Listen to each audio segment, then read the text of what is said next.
Have you ever wanted to start doing squats, but hesitated because someone told you that doing 100 squats every day would wear down your knee cartilage and leave you unable to walk later in life? Many people are afraid of squats because of this exact concern. But is this actually true? Today, I'm going to share a shocking truth with you. A research team from Seoul National University Medical School published a study in 2023 that revealed something truly surprising. They tracked two groups for 3 years, one that performed squats with proper form and another that didn't exercise at all. The squat group experienced a 12% increase in knee cartilage thickness, while the non-exercising group saw an average 8% decrease. What does this mean? It means squats don't destroy your knees, but actually protect them. When I first encountered this research, I couldn't believe it. It contradicted everything I'd heard my entire life. But the deeper I dug, the clearer the scientific evidence became. A meta-analysis published by the American College of Sports Medicine, which synthesized 28 studies from around the world, confirmed that moderate-intensity squat exercises reduced knee arthritis incidence by 43%. So why do so many people feel knee pain from squats? There's a critical reason: incorrect form. Harvard Medical School's sports medicine department analyzed 320 squat exercisers complaining of knee pain, and found that a staggering 94% were using incorrect form. The biggest problems were knees extending excessively beyond the toes, and knees collapsing inward. This raises an important question. What is proper squat form?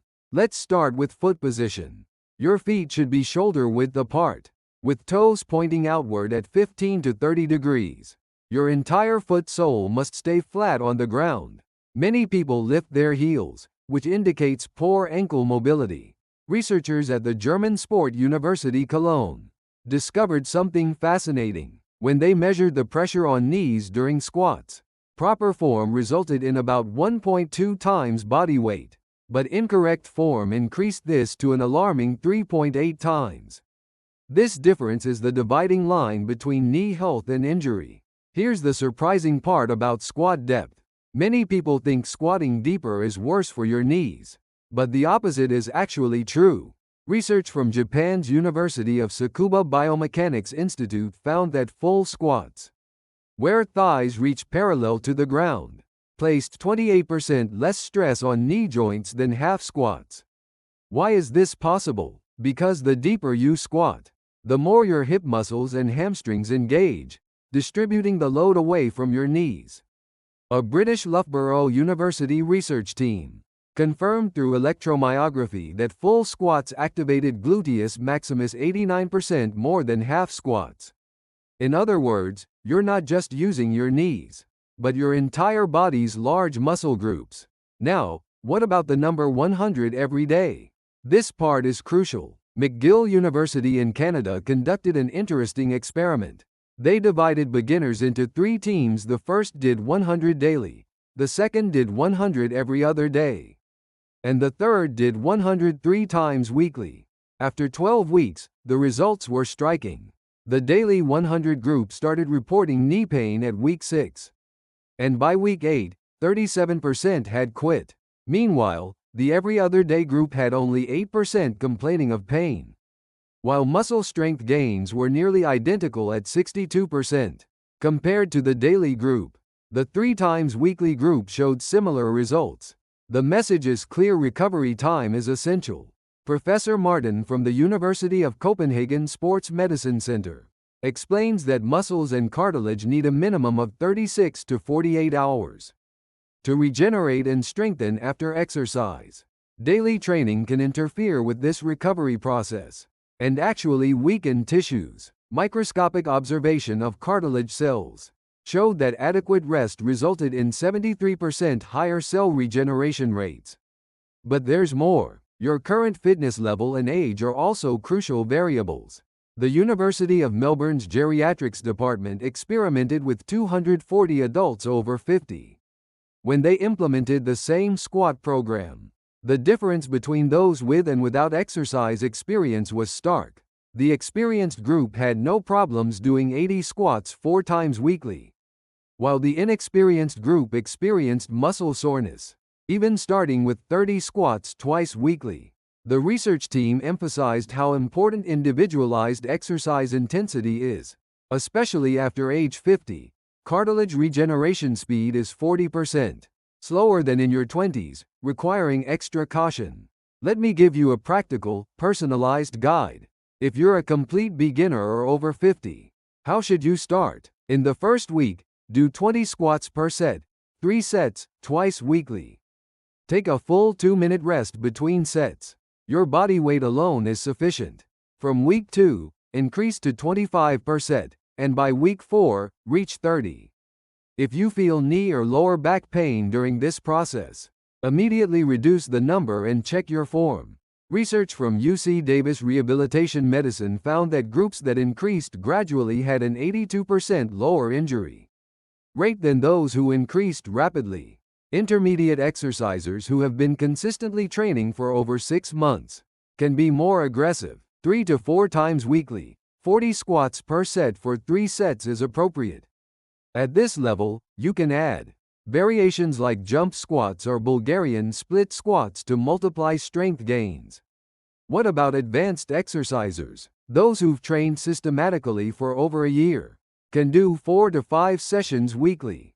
But even here, the key is volume control, rather than 100 daily, alternating high-intensity and low-intensity days is far more effective. Data from Stockholm's Physical Education Institute shows that groups that varied intensity gained 34% more strength than those maintaining constant daily intensity. Here's a truly important tip: warm-up and cool-down. Many people overlook this, but research from Amsterdam University's Sports Injury Prevention Center is shocking. Groups that did proper warm-ups for at least 5 minutes had 76% lower knee injury rates than those who didn't. Warm up like this first. Walk lightly or jog in place for 5 minutes to raise your heart rate. Then do hip circles, knee circles, and ankle circles, 10 repetitions each. Finally, do about 10 bodyweight squats slowly to ensure sufficient synovial fluid lubricates your joints. This process creates a cushioning effect that protects cartilage. Cool down is equally important. Stretching for 5 to 10 minutes immediately after exercise doubles muscle recovery speed. Especially stretch your quadriceps in front, hamstrings in back, and calves thoroughly. 30 seconds per area for 3 sets is sufficient. Helsinki University researchers confirmed that exercisers following this routine experienced 58% less next-day muscle soreness. Wait, there's one more question you're probably wondering about. What if your knees are already problematic? Many people have arthritis or past knee injuries. There's good news. Johns Hopkins Medical School's Rehabilitation Department studied 180 patients with early degenerative arthritis. They divided them into 2 groups. One did no exercise at all, while the other started squats at very low intensity under physical therapist supervision. They began barely sitting, almost touching a chair behind them, and gradually increased depth over 3 months.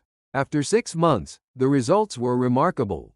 The exercise group's pain scores decreased by an average of 64%, and daily living activity performance improved by 78%. Meanwhile, the non-exercise group's pain increased by 23%.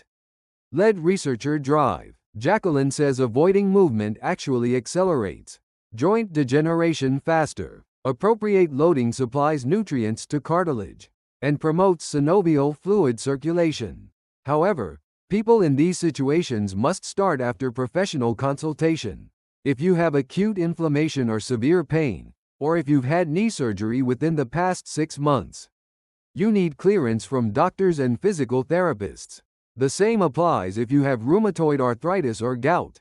Safety comes first. In conclusion, doing 100 squats daily doesn't ruin your knees. Rather, when done correctly and appropriately, it brings tremendous benefits to your entire body, including your knees. The key is 3 things. First, master perfect form. Second, increase intensity gradually. Third, ensure adequate recovery time. Your knees are stronger than you think. If you use them properly, they'll support you healthily for life. Start today. Just follow the program I've shared for the first week, and you'll definitely feel the change. Your knees will become stronger. Climbing stairs will be easier, and you'll experience improved overall fitness. If this video helped you, please hit the like button, subscribe, and turn on notifications for more health information. Start right now for your healthier tomorrow. Thank you.